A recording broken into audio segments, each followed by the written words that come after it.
Hey, what's up guys? This is Anthony from Anthony's Customs, and for this review, we are looking at the Soap Studio Special Edition Arrow figure from Season 1 of the CW show Arrow. It's a 1/12 scale action figure, and it's got real clothes on it, which you guys know is not my thing, but I know some of you guys like it a whole bunch. They asked me to review it, so I said, sure, I'll review it for you guys.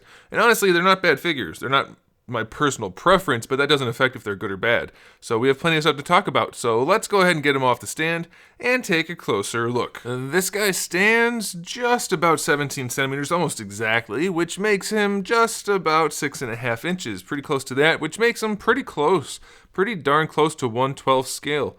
Maybe slightly big, but that's good because that means it's going to fit in with all of your other 1/12 scale figures, which are always slightly big. So that's a nice thing. Now, like I said, real clothing. It's kind of like a pleather for this guy, mostly. We do have a little bit of other types of clothing, or cloth, I guess. So the pleather looks really nice. There's a functional zipper right here, though it's just for putting it on the figure. You don't want to take it off.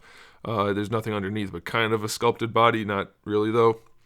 This part's a different type of cloth to give that tattered look. It looks more like a canvasy material. Very, very nicely done. You can see there's some detailing throughout. Along this part here, along the sleeves. Lots of nice work. The pockets, the sides of the, I guess I almost called it a jacket, but it's not really a jacket, I guess.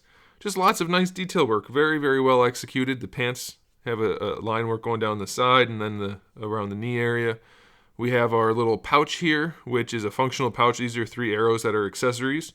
So if I don't mention them in the accessory thing, it's because I mentioned them now and I forgot to mention them later. But we have the straps here and then one that goes up around the waist.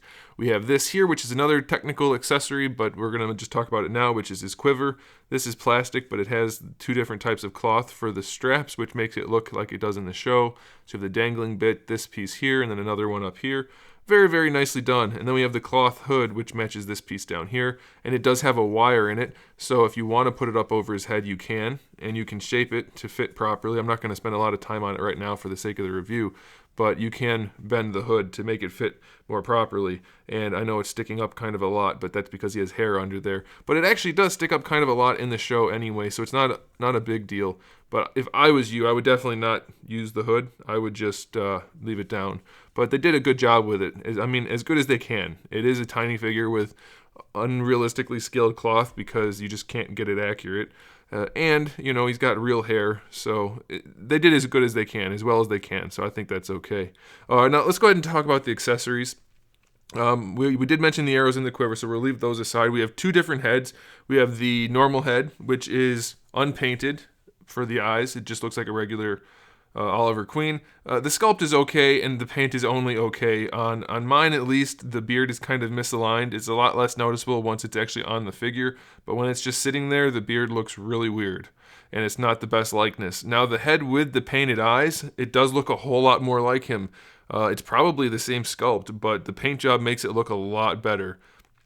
So it's not as good as the Grant Gustin figure, but it is good enough, especially if you're going to use the hood. And if not, then just use the one with the green paint and it'll look really cool. Otherwise, it's only going to look okay. We have a few different hands. We have the 2 fist hands. We have 2 relaxed hands. We have 2 gripping hands. And then we have 1 arrow holding hand, which is on the left side, which is the wrong side. That's the side you hold the bow with. So they kind of screwed that up. That should be a right hand, not a left hand. And then we do, of course, have the bow, which is very nicely detailed and has a stretchy cord. So it doesn't actually flex the bow like it would in real life, but it does have the stretch to it. So if you wanted to pull it back, you could do that, and that's kind of nice. We have 3 arrows to go with that. We have his little journal, his book that his dad gave him with the names written on it, which is actually really nicely detailed, so that's cool. And then, like I mentioned, just to be clear, we have the 3 little arrows that go in the pouch, and then we have the quiver. And then lastly, we have his little display stand, which is pretty nicely done. It's just kind of a display stand for holding him in place, not so much for an action pose, but I guess you could probably get something out of it if you wanted to. I guess we could mention the wrist thing over here. This can be removed, so I guess it could count as an accessory, but it comes on the figure, so not really an accessory. As far as articulation goes, the head is on a ball peg, which has not a ton of range, but enough. And I unzipped the jacket a little bit, but you probably want to leave that up there so that you don't see the articulation. So you can just zip that up. But yeah, it has decent range. It's not crazy, but it's good enough. And of course, since the hood is connected to to the rest of the suit, it's not going to move as you pose the head. So that, I think your best option is definitely to leave the hood down, but that's really up to you. You can do whatever you want. For the shoulders, we have a ball peg connecting the arm to the shoulder, just like your SH Figure Arts Dragon Ball figures, or at least most of them. And then you have your ball hinge for the shoulder itself, which gives you really good range. No problem at all there. You can rotate it around, but as you guys know, if you have a cloth figure, you're going to have to kind of rotate the cloth around with it so that it doesn't stretch everything. But you do get really good posability out of this guy. It's surprisingly well done. And I think one of the best things about these guys is that the underbodies, the main body itself, is not ridiculously thick like other companies that do the clothed figures. You need it to be thin because the clothing is going to be unnaturally thick. And so that's why these work out pretty well. You have your double jointed elbow, which gives you really good range.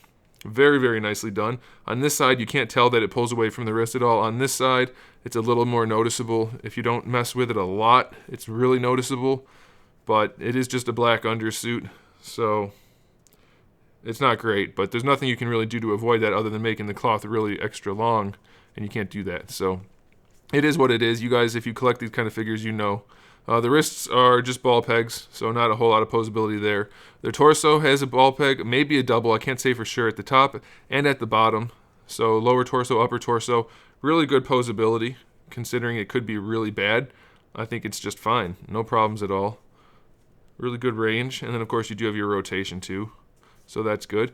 And for the hips, it's your standard ball hinge type of hips. You can bring them forward, but of course he does have pants on, so you have to be a little careful. And you see how that separates from the foot there, which looks really bad? This is a separate piece, so you can just close that off and it looks good. It does get a little lanky looking because the pants don't have any bunch to them anymore, but you do get really good range out of the hips. Going forward, going out to the side, maybe. You can do one at a time because as you can see, it's kind of stretching the pants there, but it does work, so that's fine. It's good. You do have a thigh swivel in there. Careful when you're using it though because you'll have to rotate the pants. Double jointed knees work nicely. And then for the ankle, it's just a ball peg, but you get decent range. This is, again, a floating piece, so you can hide that. Decent range. It's a little more loose than I'd like, but it does work, so that's okay. And then you have a toe hinge, which is okay.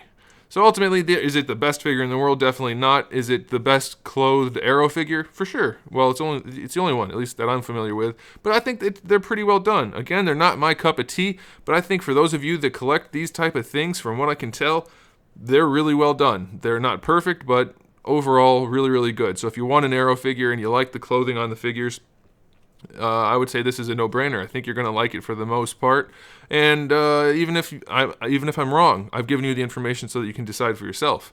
So now you know, and knowing is half the battle. Thanks for watching, guys. Give the video a thumbs up if you liked it, and if you haven't subscribed already, you might want to do that, and maybe, just maybe even click on that little bell icon so you get notified when I upload new content, because I do upload new content every single day. Almost always. And, you know, we talk about action figures, movies, TV shows, video games, all kinds of fun stuff, so make sure you come back for that, and in the meantime, keep collecting.